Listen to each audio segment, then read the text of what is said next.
very different experience from all the other robotics competitions I've participated in, such as WRO.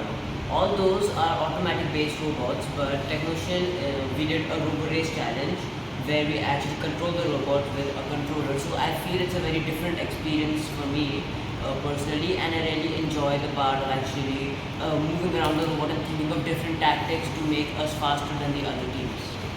I'm Arish and I'm really excited to participate in the Technoxian robotics competition because it's a competition where we can show our creativity and skills. Even it's like we coded a robot where everything is in our hand. Hi, I'm Yasin. I'm the main coder and builder of the robot from Team Prometheus.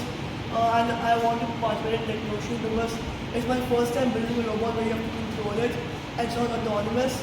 There are competitions. So this is the robot. This is the progressive nature part. I can like climb, obstacles and all. Go Team Prometheus. Go Team Prometheus!